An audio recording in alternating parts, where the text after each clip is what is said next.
जय हिंद साथियों, आप सभी का बहुत बहुत स्वागत। तो जैसे कि दोस्तों, बिहार पुलिस में फिर से लगभग 19,000 प्लस पदों पर नई भर्ती आ रही है। तो साथियों, अगर आप लोग इसमें फॉर्म भरने वाले हैं तो आप लोग अभी से तैयारी में लग जाइए। बिहार पुलिस के लिए पहले से हमारा एक क्लास चल रहा है और उसका टाइम है रात 8 बजे से। तो आप लोग डेली क्लास को अटेंड कीजिए। और साथियों, आज हम लोग बिहार पुलिस की नई भर्ती 2024 के लिए जीके जीएस से 30 महत्वपूर्ण प्रश्नों को कवर करने वाले हैं। तो आप लोग पूरा क्लास को देखिए, जिससे आपको पता चलेगा कि एग्जाम में किस टाइप का क्वेश्चन पूछा जाता है। तो साथियों, पहला क्वेश्चन है, निम्न में से केन्या की राजधानी कहाँ पर है? मनीला, नैरोबी, लीमा या फिर डी बेरूत में? सभी ऑप्शन को ध्यान से देखिए और साथियों बिल्कुल आपको सोच समझ कर आंसर करना है। तो यहाँ पर आपको बताना है केन्या की राजधानी कहाँ पर है। तो यहाँ पर पहले प्रश्न का आंसर अगर आपने ऑप्शन बी को दिया है तो आपका बिल्कुल सही जवाब है। केन्या की राजधानी कहाँ पर है? नैरोबी। देखिए, केन्या की बात करें तो केन्या पूर्वी अफ्रीका में स्थित एक देश है जिसकी राजधानी कहाँ पर है? नैरोबी में है। चलिए, दूसरा क्वेश्चन है, 7 पहाड़ियों का शहर किसे कहा जाता है? यह प्रश्न ऑलरेडी बिहार पुलिस में पूछा हुआ प्रश्न है। 7 पहाड़ियों का शहर किसे कहा जाता है? तो साथियों, यहाँ पर दूसरे प्रश्न का सही जवाब है, इटली की राजधानी रोम को 7 पहाड़ियों का शहर कहा जाता है। चलिए, तीसरा क्वेश्चन है, सर्वाधिक द्वीपों वाले देश के रूप में जाना जाता है। तो साथियों, यहाँ पर तीसरे प्रश्न का आंसर होगा इंडोनेशिया को। याद रखिएगा, सर्वाधिक द्वीपों वाले देश के रूप में इंडोनेशिया को जाना जाता है। इंडोनेशिया की बात करें तो इसका पहले राजधानी था कहाँ पर? जकार्ता। लेकिन इंडोनेशिया की जो नई राजधानी हो गई है, याद रखिएगा, वो नूसनतारा। यहाँ पे लिख देते हैं नूसनतारा, ये इंडोनेशिया की नई राजधानी है। चलिए आगे देखिए, विश्व का सबसे बड़ा महाद्वीप कौन सा है? तो प्यारे साथियों, विश्व का सबसे बड़ा महाद्वीप जो है, याद रखिएगा, एशिया महाद्वीप है। तो यहाँ पर सी ऑप्शन जो ही बच्चे दिए हैं बिल्कुल सही जवाब है, एशिया। तो वहां पर जाकर आप लोग डेली क्लास कर सकते हैं। टाइमिंग याद रखिएगा, शाम 7:30 बजे से। आगे देखिए, जापान की मुद्रा का नाम क्या है? तो साथियों, जापान की मुद्रा का नाम येन है। और जापान की राजधानी कहाँ पर है? तो जापान की राजधानी टोक्यो है, याद रखिएगा। चलिए आगे देखिए, निम्नलिखित में से कौन सी नदी भूमध्य रेखा को 2 बार पार करती है? अब देखिए, भूमध्य रेखा क्या है? तो जैसे कि ये आपका हो गया अर्थ, तो बीचों बीच से होकर ये जो रेखा गुजरती है, इसी को कहा जाता है भूमध्य रेखा। और इसी का दूसरा नाम है विषुवत रेखा। तो ऐसी कौन सी नदी है जो इस रेखा को 2 बार पार करती है इस तरह से? तो ये कौन सी नदी है? तो याद रखिएगा, कांगो नदी। तो बी ऑप्शन जो ही बच्चे दिए हैं बिल्कुल सही जवाब है, कांगो नदी। कांगो नदी कहाँ पर है? तो याद रखिएगा, ये अफ्रीका में स्थित है कांगो नदी। और नील नदी की बात करें तो ये विश्व की सबसे लंबी नदी है नील नदी। और इसका उद्गम कहाँ से होता है? तो विक्टोरिया झील से। आगे देखिए, ऑस्ट्रेलिया में स्थित कालगुरली किसके लिए विख्यात है? इस प्रश्न पर आप सभी स्टार मार्क कर लीजिए। बार बार बिहार पुलिस के एग्जाम में पूछा जाता है कालगुरली। तो यहाँ पर 7वें प्रश्न का आंसर क्या हो जाएगा?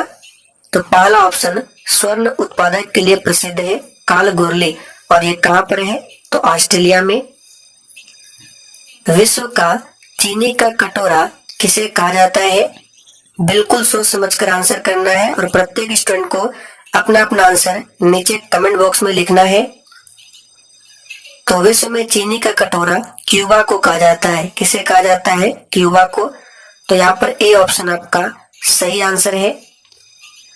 आगे देखिए, सवाना घास का मैदान कहाँ पर है? चलिए 9 के लिए आंसर बताएंगे, सवाना घास का मैदान कहाँ पर है? तो यहाँ पर इस प्रश्न का सही जवाब हो जाएगा, अफ्रीका में है सवाना घास का मैदान। आगे देखिए, क्लोरोफिल में कौन सा तत्व पाया जाता है? तो बहुत ही सिंपल क्वेश्चन है, क्लोरोफिल में पाया जाता है मैग्नीशियम। तो सी ऑप्शन अगर आपने दिया है तो आपका बिल्कुल सही जवाब है मैग्नीशियम, याद रखिएगा। और साथियों, जिसने अभी तक सेशन को लाइक नहीं किया है तो फटाफट से आप सभी सेशन को साथ में लाइक करते चले और सेशन को शेयर करना ना भूलें। आगे देखिए, वायु प्रदूषक का सूचक कौन है? तो याद कर लीजिए, वायु प्रदूषण का जो सूचक होता है ये लाइकेन होता है। तो यहाँ पर पहला ऑप्शन आपका सही जवाब है लाइकेन। आगे देखिए, प्लाज्मा का मुख्य घटक क्या है? तो यहाँ पर 12वें प्रश्न का सही जवाब है पानी। प्लाज्मा का जो मुख्य घटक होता है वो क्या होता है? तो पानी होता है। आगे देखिए, तारपीन का तेल किससे निकाला जाता है? तो साथियों, तारपीन का जो तेल होता है वो फाइन से निकाला जाता है। तो यहाँ पर पहला ऑप्शन आपका सही जवाब है पाइन। आगे देखिए, राइजोम का उदाहरण कौन सा है? चलिए 14 के लिए आंसर कीजिए। और पीडीएफ की बात करें तो डिस्क्रिप्शन बॉक्स में टेलीग्राम चैनल का लिंक दिया गया है, जाकर ज्वाइन कर लीजिए, वहां पर आपको पीडीएफ मिल जाएगा। तो प्यारे साथियों, राइजोम का जो उदाहरण है ये अदरक क्या है? तो राइजोम का उदाहरण है।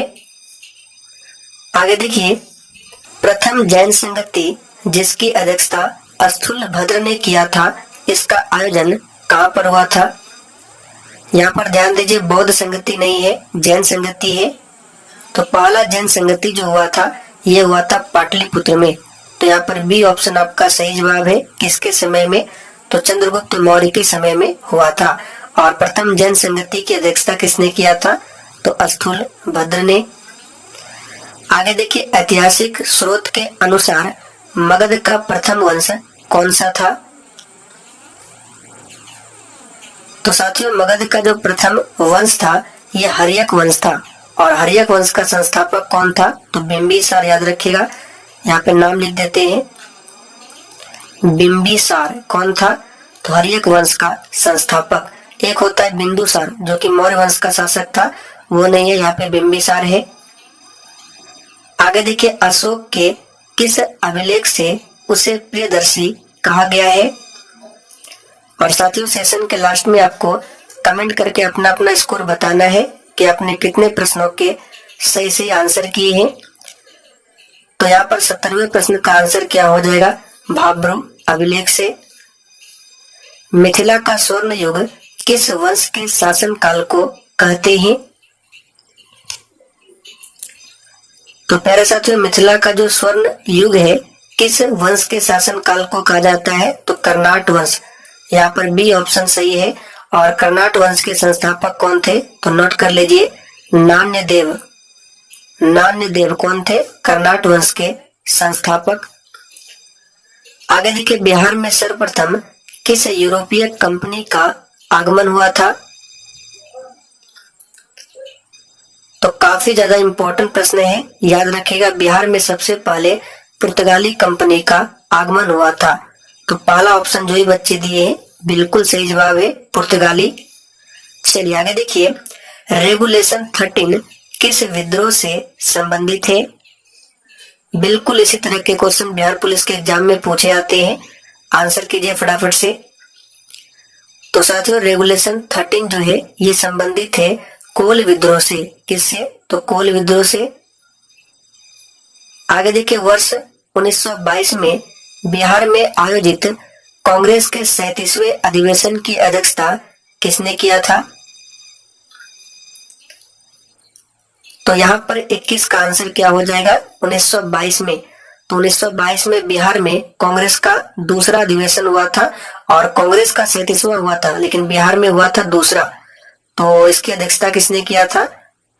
तो याद रखिएगा, सही जवाब है चित्तरंजन दास ने। और बिहार में कहां पर हुआ था? तो ये हुआ था गया में। और एक अधिवेशन हुआ था 1912 में, ये हुआ था पटना के बांकीपुर में। प्राचीन भारत का वह शासक जिसने अपने जीवन के अंतिम दिनों में जैन धर्म अपनाया था, तो कौन सा शासक है? तो याद रखिएगा, यह है चंद्रगुप्त मौर्य, जिन्होंने अपने जीवन के अंतिम दिनों में जैन धर्म को अपनाया था। आगे देखिए, निम्नलिखित में से कौन सा साम्राज्य सबसे लंबे समय तक चला था? तो बहुत ही सिंपल है, राष्ट्रकूट। याद रखिएगा, राष्ट्रकूट साम्राज्य जो है सबसे लंबा समय तक चला था। राष्ट्रकूट वंश की स्थापना किसने किया था? तो दंती दुर्ग ने इसकी स्थापना किया था। और राष्ट्रकूट वंश की राजधानी कहां पर थी? तो मान्यखेत। कर्नाटक युद्ध में फ्रांसीसी गवर्नर कौन था? तो प्यारे साथियों, द्वितीय कर्नाटक युद्ध जो है 1749-54 में हुआ था और इसमें फ्रांसीसी गवर्नर था डुप्ले। यहाँ पर सी ऑप्शन आपका सही जवाब है। और यहाँ से एक प्रश्न बनेगा, जो दूसरा कर्नाटक युद्ध है इसकी समाप्ति किसकी संधि के तहत हुआ था? तो पांडिचेरी। यहाँ पे लिख देते हैं, पांडिचेरी संधि के तहत दूसरा कर्नाटक युद्ध समाप्त हुआ था। आगे देखिए, भारत में प्रथम विद्युत तार सेवा कहां से कहां तक शुरू किया गया था? तो याद रखिएगा, ये कोलकाता से आगरा के बीच शुरू किया गया था। किसके शासनकाल में सिविल सेवा में भर्ती के लिए परीक्षा की उम्र सीमा 21 वर्ष से घटाकर 19 वर्ष कर दिया गया? तो बहुत ही महत्वपूर्ण क्वेश्चन है, ये किया गया था किसके समय में? तो यहाँ पर 27 का आंसर हो जाएगा लॉर्ड लिटन के समय में। तो बी ऑप्शन सही है, लॉर्ड लिटन। आगे देखिए, निम्नलिखित में से कौन पहला ब्रिटिश था जिसने भारतीय राष्ट्रीय कांग्रेस की अध्यक्षता की थी? तो पहला ब्रिटिश कौन था? तो यहाँ पर इस प्रश्न का सही जवाब क्या हो जाएगा? तो याद रखिएगा, जॉर्ज यूले। पहला ऑप्शन आपका सही जवाब है, जॉर्ज यूले। आगे देखिए, सिख गुरु नानक का जन्म किस स्थान पर हुआ था? देखिए, गुरु नानक देव सिखों के प्रथम गुरु थे और इनका जन्म हुआ था तलवंडी में। कहां पर? तलवंडी में। आखिरी क्वेश्चन है, हाइड्रोलिक ब्रेक किस सिद्धांत पर आधारित है? यह प्रश्न आप लोगों के लिए छोड़ रहे हैं, इसका आंसर आपको नीचे कमेंट करके बताना है। तो साथियों, आज के लिए इतना ही। सेशन पसंद आया हो तो जाने से पहले आप लोग सेशन को लाइक करते हुए और सेशन को शेयर करना ना भूलें।